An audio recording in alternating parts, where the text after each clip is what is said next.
কারণে জার্মানিতে নাৎসিদেরকে নিষিদ্ধ করা হয়েছিল, ফ্যাসিস্টদেরকে ইতালিতে নিষিদ্ধ করা হয়েছিল, দক্ষিণ আমেরিকার প্রত্যেকটা গণ অভ্যুত্থানের বিপক্ষের শক্তিকে নিষিদ্ধ করা হয়েছিল, কঙ্গো এবং বুরুন্ডিতে সেই লাল কার্ল মার্কসের খ্রিস্টান মিলিশিয়াদেরকে নিষিদ্ধ করা হয়েছিল, জঙ্গি ট্রিপল এক্সকে যেইভাবে ক্লু ক্লাক্স ক্লানকে আমেরিকাতে নিষিদ্ধ করা হয়েছে, তার প্রত্যেকটা সংজ্ঞায় আওয়ামী লীগ নোবেল পুরস্কার পেয়েছে।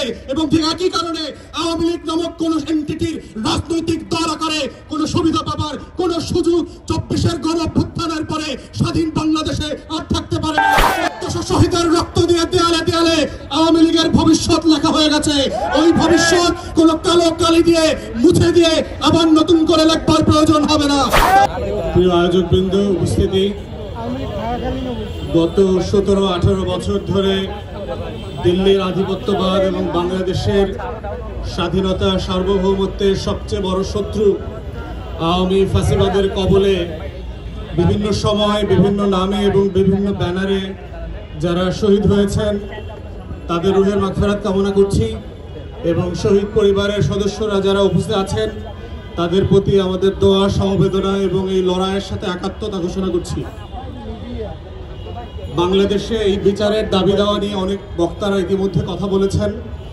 আমি এটার কিছু প্রসেস নিয়ে কথা বলতে চাই যে বাংলাদেশ 2-এর কথা যখন আমরা বলছি, দায় ও দরদের ভিত্তিতে নতুন রাজনীতির কথা যখন বলছি, আমার স্বাধীনতা, আমার সার্বভৌমত্ব, আমার জাতীয় স্বার্থ এবং আত্মমর্যাদার কথা যখন বলছি, এই প্রত্যেকটা বলবার স্বার্থর সাথে জড়িত আছে আমার দেশের অস্তিত্বের প্রশ্ন। এর প্রত্যেকটা প্রশ্নের সাথে জড়িয়ে আছে আগামী দিনের বাংলাদেশটাকে আমরা কিভাবে দেখতে চাই, আমার শত্রু কারা এবং আমার স্বার্থ কি, এই সাপেক্ষেই হচ্ছে আগামী দিনে বাংলাদেশ 2-এর দায় এবং দরদের রাজনীতি তৈরি হতে হবে। এবং সেই দায় ও দরদের রাজনীতিতে বাংলাদেশ 2 প্রশ্নে সবচেয়ে বড় ক্রিটিক্যাল ইস্যু হচ্ছে যে আমরা কালেকটিভলি ফ্যাসিবাদ বিরোধী আন্দোলন যারা করেছি তারা আওয়ামী লীগ প্রশ্ন কিভাবে হ্যান্ডেল করছি, ডিল করছি। কারণ আওয়ামী লীগ, জাতীয় পার্টি এবং 14 দলীয় ল্যাসপেন্সারদের যে মাফিয়া কার্টেল ছিল তারা সিম্পলি কোনো রাজনৈতিক দল না।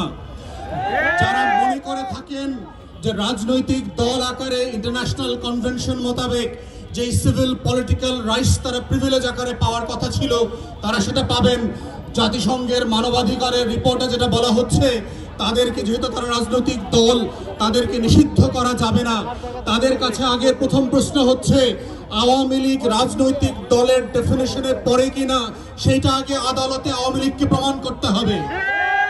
যদি জনতার আদালতে, বাংলাদেশের গণ অভ্যুত্থান পরবর্তী বাংলাদেশ 2-এর আদালতে এবং বিচারিক আদালতে আওয়ামী লীগ প্রমাণ করতে পারে যে তারা রাজনৈতিক দলের সংজ্ঞা, সকল সংজ্ঞা পূরণ করেন, অনলি দেন তাদের রাজনীতি থাকার প্রশ্ন দ্বিতীয় প্রশ্ন আকারে আসবে। কিন্তু আমাদের কাছে গণ অভ্যুত্থানের যেই রিপোর্ট মানবাধিকারের দপ্তর থেকে এসছে, জাতিসংঘের কাছ থেকে, এটা খুব প্রচ্ছন্নভাবে পরিষ্কার। 45-এ যেই যুক্তিতে এবং যেই কারণে জার্মানিতে নাৎসিদেরকে নিষিদ্ধ করা হয়েছিল, ফ্যাসিস্টদেরকে ইতালিতে নিষিদ্ধ করা হয়েছিল, ফ্রাঙ্কোর দলকে নিষিদ্ধ করা হয়েছিল, দক্ষিণ আমেরিকার প্রত্যেকটা গণ অভ্যুত্থানের বিপক্ষের শক্তিকে নিষিদ্ধ করা হয়েছিল, কঙ্গো এবং বুরুন্ডিতে সেই লাল কার্ল মার্কসের খ্রিস্টান মিলিশিয়াদেরকে নিষিদ্ধ করা হয়েছিল, জঙ্গি ট্রিপল এক্সকে যেইভাবে ক্লু ক্লাক্স ক্লানকে আমেরিকাতে নিষিদ্ধ করা হয়েছে, তার প্রত্যেকটা সংজ্ঞায় আওয়ামী লীগ নোবেল পুরস্কার পেয়েছে। এবং ঠিক একই কারণে আওয়ামী লীগ নামক কোন এন্টিটির রাজনৈতিক দল আকারে কোন সুবিধা পাবার কোন সুযোগ 24-এর গণ অভ্যুত্থানের পরে স্বাধীন বাংলাদেশে আর থাকতে পারে না। 1400 শহীদের রক্ত দিয়ে দেয়ালে দেয়ালে আওয়ামী লীগের ভবিষ্যৎ লেখা হয়ে গেছে। ওই ভবিষ্যৎ কোন কালো কালি দিয়ে মুছে দিয়ে আবার নতুন করে লেখবার প্রয়োজন হবে না। তাই প্রশ্ন হচ্ছে আওয়ামী লীগ প্রশ্ন আমরা কিভাবে ডিল করব, এটাই হচ্ছে সম্মিলিত সিদ্ধান্তের জায়গা। এবং প্রধান উপদেষ্টার সাথে আমরা যখন দেখা করেছি বারবার বলেছি 4টা গণ তদন্ত কমিশন গঠন করবার জন্য। তার ভিতরে আজকের ইনকিলাব মঞ্চ যাদের কথা বলছে, যাদের দাবি নিয়ে আজকে হাজির হয়েছে, তাদের প্রত্যেকের ব্যাপারে আমরা বলেছি শাপলার গণহত্যার জন্য গণতদন্ত কমিশন করতে হবে, পিলখানার গণহত্যার জন্য গণতদন্ত কমিশন করতে হবে। কিন্তু আমরা দুঃখজনকভাবে দেখলাম থানার থেকে দায়িত্ব এড়িয়ে একটা প্রজ্ঞাপন দিয়ে যে কমিশন দেওয়া হয়েছে তার ক্ষমতা খর্ব করা হয়েছে। সে মামলার প্রশ্ন আলোচনা করতে পারবে না, কোনো ফাইল রিকল করতে পারবে না, সাক্ষীদেরকে তদন্ত করতে পারবে না। ঠিক এইভাবে একই চক্রান্ত করে একটা আইওয়াসের কমিশন দিয়ে বাংলাদেশে আবার নতুন ষড়যন্ত্র হচ্ছে। যারা 2009 সালে আমার স্বাধীনতা সার্বভৌমত্বের দুইটা ফোর্সকে এট এ টাইম ধ্বংস করে দিয়েছে, তাদেরকে বিচারিক আদালতের মাধ্যমে, কমিশনের মাধ্যমে বাঁচিয়ে দেবার নতুন ব্লু কলার ক্রাইমের শুরু হয়েছে। এই কমিশনকে দায়িত্ব খর্ব করে যেটা করা হয়েছে সেটাকে আমরা প্রত্যাখ্যান করছি এবং আমরা বলছি নতুন করে প্রজ্ঞাপন দিয়ে তার টার্মস অফ রেফারেন্সকে রিভাইজ করতে হবে এবং গণ তদন্ত কমিশনের ফর্মে নিয়ে আসতে হবে। আমরা তৃতীয় বলেছিলাম, বাংলাদেশে গুম খুন আয়নাঘর থেকে শুরু করে গত 16 বছরে যেই রাষ্ট্রীয় মদদে খুন খারাপির রাজত্ব কায়েম করা হয়েছিল সেটার জন্য গণতদন্ত কমিশন করতে হবে।